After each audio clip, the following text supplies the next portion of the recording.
2025ರ ಮೊದಲನೇ ದಿನ ಈ ತುಳಸಿ ಮಂತ್ರ ಪಠಿಸಿದರೆ ಅದೃಷ್ಟದ ಸುರಿಮಳೆ. ಹೌದು, ಹೊಸ ವರ್ಷವನ್ನು ಆಧ್ಯಾತ್ಮಿಕವಾಗಿ ಪ್ರಾರಂಭಿಸೋದ್ರಿಂದ ವರ್ಷಪೂರ್ತಿ ದೇವರ ಆಶೀರ್ವಾದ ನಮ್ಮ ಮೇಲಿರುತ್ತದೆ ಎಂಬುದು ಜನರ ನಂಬಿಕೆ. ಹೊಸ ವರ್ಷದ ಮೊದಲನೆಯ ದಿನದಂದು ತುಳಸಿ ಗಿಡವನ್ನು ನೆಡೋದ್ರಿಂದ, ತುಳಸಿ ಪೂಜೆಯನ್ನು ಮಾಡುವುದರಿಂದ ಸಾವಿರಾರು ಪಟ್ಟು ಹೆಚ್ಚಿನ ಶುಭ ಫಲಗಳನ್ನು ಪಡೆದುಕೊಳ್ಳಬಹುದು. ಹೊಸ ವರ್ಷದಲ್ಲಿ ತುಳಸಿ ಗಿಡವನ್ನು ಪೂಜಿಸುವುದರ ಪ್ರಯೋಜನವೇನು? ಹೊಸ ವರ್ಷದಲ್ಲಿ ಯಾವ ತುಳಸಿ ಮಂತ್ರವನ್ನು ಪಠಿಸಬೇಕು ಎಂಬುದನ್ನು ನೋಡೋಣ. ಹೊಸ ವರ್ಷ ಪ್ರಾರಂಭವಾಗುವ ಸಮಯದಲ್ಲಿ ಜನರು ಈ ವರ್ಷ ನಮ್ಮ ಬಾಳು ಸುಖ ಸಂತೋಷದಿಂದ ಕೂಡಿರಲಿ, ಸಂಪತ್ತು ಹೆಚ್ಚಾಗಲಿ ಎಂದು ಎಲ್ಲರೂ ಬಯಸ್ತಾರೆ. ಅಂತಹ ಪರಿಸ್ಥಿತಿಯಲ್ಲಿ ಹೊಸ ವರ್ಷದ ದಿನದಂದು ನಿಮ್ಮ ಮನೆಯಲ್ಲಿ ತುಳಸಿ ಗಿಡವನ್ನು ನೆಡಬೇಕು. ಶಾಸ್ತ್ರದ ಪ್ರಕಾರ ಹೊಸ ವರ್ಷದ ಮೊದಲ ದಿನದಂದು ಮನೆಯಲ್ಲಿ ತುಳಸಿ ಗಿಡವನ್ನು ನೆಡುವ ಮೂಲಕ ಆ ವ್ಯಕ್ತಿ ಮತ್ತು ಅವನ ಕುಟುಂಬದ ಸದಸ್ಯರು ಲಕ್ಷ್ಮೀ ದೇವಿಯ ಆಶೀರ್ವಾದವನ್ನು ಪಡೆಯುತ್ತಾರೆ ಹಾಗೂ ಜೀವನದಲ್ಲಿ ಅವರು ಯಾವುದೇ ರೀತಿಯಾದ ಕೊರತೆಯನ್ನು ಎದುರಿಸುವುದಿಲ್ಲ ಮತ್ತು ಆರ್ಥಿಕ ಲಾಭವನ್ನು ಪಡೆದುಕೊಳ್ಳುವ ಸಾಧ್ಯತೆಗಳು ಹೆಚ್ಚಾಗಿರುತ್ತದೆ. ಹೊಸ ವರ್ಷದ ಮೊದಲ ದಿನದಂದು ತುಳಸಿ ಗಿಡಕ್ಕೆ ಸಂಬಂಧಿಸಿದ ಈ ಕೆಲಸಗಳನ್ನು ಮಾಡಿ. ಮೊದಲನೆಯದಾಗಿ, ತುಳಸಿ ಗಿಡವನ್ನು ನೆಡುವ ಶುಭ ದಿಕ್ಕು ಯಾವುದು ಅಂತ ತಿಳ್ಕೊಳ್ಳೋಣ. ನಿಮ್ಮ ಮನೆಯಲ್ಲಿ ಸಂತೋಷ ಮತ್ತು ಸಮೃದ್ಧಿ ಸದಾ ಎಂಬುದು ನೀವು ಬಯಸಿದರೆ ಹೊಸ ವರ್ಷದ ಮೊದಲನೆಯ ದಿನದಂದು ಮನೆಯ ಉತ್ತರ ದಿಕ್ಕಿನಲ್ಲಿ ತುಳಸಿ ಗಿಡವನ್ನು ನೆಡಬೇಕು. ವರ್ಷದ ಮೊದಲನೆಯ ದಿನದಂದು ಮನೆಯ ಈ ದಿಕ್ಕಿನಲ್ಲಿ ತುಳಸಿ ಗಿಡವನ್ನು ನೆಡೋದ್ರಿಂದ ವ್ಯಕ್ತಿಯ ಜೀವನವು ಸಂತೋಷದಿಂದ ತುಂಬಿರುತ್ತದೆ. ಆ ವ್ಯಕ್ತಿಯ ಜೀವನದಲ್ಲಿ ಸಂತೋಷ ಮತ್ತು ಸಮೃದ್ಧಿ ಹೆಚ್ಚಾಗುತ್ತದೆ ಎಂಬುದು ನಂಬಿಕೆ ಇದೆ. ಒಂದು ವೇಳೆ ನೀವು ಮುಂಬರುವ ವರ್ಷದಲ್ಲಿ ಆರ್ಥಿಕ ಮತ್ತು ಹಣಕಾಸಿನ ಲಾಭವನ್ನು ಪಡೆದುಕೊಳ್ಳುವ ಬಯಸಿದರೆ ಹೊಸ ವರ್ಷದ ಮೊದಲ ದಿನದಂದು ಮನೆಯ ಪೂರ್ವ ದಿಕ್ಕಿನಲ್ಲಿ ತುಳಸಿ ಗಿಡವನ್ನು ನೆಡಬೇಕು ಎಂಬುದನ್ನು ಗಮನದಲ್ಲಿಟ್ಟುಕೊಳ್ಳಿ. ಈ ದಿಕ್ಕಿನಲ್ಲಿ ತುಳಸಿ ಗಿಡವನ್ನು ನೆಡೋದ್ರಿಂದ ಸಂಪತ್ತು ಮತ್ತು ಸಮೃದ್ಧಿ ಹೆಚ್ಚಾಗುತ್ತೆ.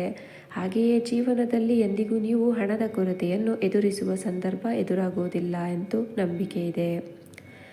ಎರಡನೆಯದಾಗಿ, ಹೊಸ ವರ್ಷದಲ್ಲಿ ತುಳಸಿ ಪೂಜೆಯನ್ನು ಮಾಡುವ ವಿಧಾನ. ನೀವು ಮುಂಜಾನೆ ಬೇಗ ಎದ್ದು ಶುದ್ಧರಾಗಿ ತುಳಸಿ ಗಿಡವನ್ನು ಪೂಜಿಸಬೇಕು ಹಾಗೂ ಮುಂಜಾನೆ ಮತ್ತು ಮುಸ್ಸಂಜೆ ಸಮಯದಲ್ಲಿ ತುಳಸಿ ಗಿಡದ ಬಳಿ ತುಪ್ಪದ ದೀಪವನ್ನು ಬೆಳಗಿಸಬೇಕು. ಇದರೊಂದಿಗೆ ನೀವು ವಿಧಿವಿಧಾನಗಳ ಪ್ರಕಾರ ತುಳಸಿಗೆ ಆರತಿಯನ್ನು ಮಾಡಬೇಕು. ತುಳಸಿಗೆ ಆರತಿಯನ್ನು ಮಾಡಿದ ನಂತರ 3, 5 ಅಥವಾ 7 ಬಾರಿ ಪ್ರದಕ್ಷಿಣೆಯನ್ನು ಹಾಕಬೇಕು. ಹೀಗೆ ನೀವು ತುಳಸಿ ಗಿಡವನ್ನು ಪೂಜಿಸುವುದರಿಂದ ಮನೆಯಲ್ಲಿ ನಕಾರಾತ್ಮಕ ಶಕ್ತಿಯನ್ನು ದೂರ ಮಾಡುತ್ತದೆ, ಮನೆಯಲ್ಲಿ ಧನಾತ್ಮಕತೆ ಉಳಿಯುವಂತೆ ಮಾಡುತ್ತದೆ. ಇದರಿಂದ ನಿಮ್ಮ ಮನೆಗೆ ಸಾಕ್ಷಾತ್ ಲಕ್ಷ್ಮೀ ದೇವಿಯ ಆಗಮನವಾಗುತ್ತದೆ. ಆದರೆ ನೀವು ಅಶುದ್ಧವಾದ ಸ್ಥಳಗಳಲ್ಲಿ ತುಳಸಿ ಗಿಡವನ್ನು ನೆಡದಿರಿ ಮತ್ತು ಕೊಳಕು ಕೈಗಳಿಂದ ತುಳಸಿ ಗಿಡವನ್ನು ಮುಟ್ಟಬಾರದು ಎಂಬುದನ್ನು ಗಮನದಲ್ಲಿಟ್ಟುಕೊಳ್ಳಿ. ಹಾಗೂ ಮೂರನೆಯದಾಗಿ, ಯಾವೆಲ್ಲ ದಿನ ತುಳಸಿ ಗಿಡದ ಎಲೆಗಳನ್ನು ಕೀಳಬಾರ್ದು. ಸಾಮಾನ್ಯವಾಗಿ ತುಳಸಿಯನ್ನು ವಿಷ್ಣು ಹಾಗೂ ಆತನ ವಿವಿಧ ರೂಪಗಳ ಪೂಜೆಯಲ್ಲಿ ಬಳಸ್ತಾರೆ. ಇಂತಹ ಸಂದರ್ಭದಲ್ಲಿ ನೀವು ತುಳಸಿ ಎಲೆಗಳನ್ನು ಏಕಾದಶಿ, ಪೂರ್ಣಿಮಾ ಮತ್ತು ಭಾನುವಾರದ ದಿನದಂದು ಕೀಳಬಾರದು ಎಂಬುದನ್ನು ನೆನಪಿನಲ್ಲಿಟ್ಟುಕೊಳ್ಳಿ. ಇಂತಹ ಶಾಸ್ತ್ರದಲ್ಲಿನ ನಿಷೇಧಿತ ದಿನಗಳಲ್ಲಿ ತುಳಸಿ ಎಲೆಗಳನ್ನು ಕೀಳುವುದರಿಂದ ಲಕ್ಷ್ಮೀ ದೇವಿಯು ಕೋಪಕ್ಕೆ ಗುರಿಯಾಗಬಹುದು ಹಾಗೂ ನೀವು ಪೂಜೆಯಿಂದ ಯಾವುದೇ ಶುಭ ಫಲಗಳನ್ನು ಪಡೆದುಕೊಳ್ಳಲಾಗುವುದಿಲ್ಲ. ತುಳಸಿ ಪೂಜೆಯ ಮಂತ್ರ ಹೇಗಪ್ಪ ಇರುತ್ತೆ ಅಂದರೆ, ಈ ತುಳಸಿ ಮಂತ್ರವನ್ನು ಪಠಿಸೋದ್ರಿಂದ ನಿಮ್ಮಲ್ಲಿ ಯಾವಾಗಲೂ ಹಣ ತುಂಬಿರುತ್ತೆ ಹಾಗೂ ವ್ಯಕ್ತಿಯು ಯಾವಾಗಲೂ ಲಕ್ಷ್ಮೀ ದೇವಿಯ ಆಶೀರ್ವಾದವನ್ನು ಪಡೆಯುತ್ತಾನೆ ಎಂಬ ನಂಬಿಕೆ ಇದೆ.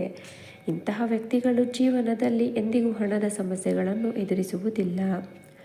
ಮಹಾಪ್ರಸಾದ ಜನನಿ ಸರ್ವ ಸೌಭಾಗ್ಯವರ್ಧಿನಿ ಆದಿವ್ಯಾಧಿಹರ ನಿತ್ಯಂ ತುಳಸಿ ತ್ವಂ ನಮೋಸ್ತುತೆ. ಓಂ ತುಳಸಿ ದೇವೈ ಚ ವಿದ್ಮಹೇ ವಿಷ್ಣು ಪ್ರಿಯಾಯ ಚ ಧೀಮಹಿ ತನ್ನೋ ವೃಂದ ಪ್ರಚೋದಯಾತ್ ಎಂಬ ಮಂತ್ರವನ್ನು ಪಠನ ಮಾಡಿ. ಹೊಸ ವರ್ಷದ ಮೊದಲ ದಿನದಂದು ಅಥವಾ ಹೊಸ ವರ್ಷವನ್ನು ಆರಂಭಿಸುವ ಸಮಯದಲ್ಲಿ ನಾವು ತುಳಸಿ ಪೂಜೆಯನ್ನು ಮಾಡುವುದು ಶುಭವಾಗಿರುತ್ತದೆ. ಈ ವರ್ಷವನ್ನು ನೀವು ತುಳಸಿ ಪೂಜೆಯನ್ನು ಮಾಡುವುದರೊಂದಿಗೆ, ತುಳಸಿ ಮಂತ್ರಗಳನ್ನು ಪಠಿಸುವುದರೊಂದಿಗೆ ಹಾಗೂ ತುಳಸಿ ಗಿಡವನ್ನು ನೆಡುವುದರೊಂದಿಗೆ ಆರಂಭಿಸುವುದು ಉತ್ತಮ. ಧನ್ಯವಾದಗಳು.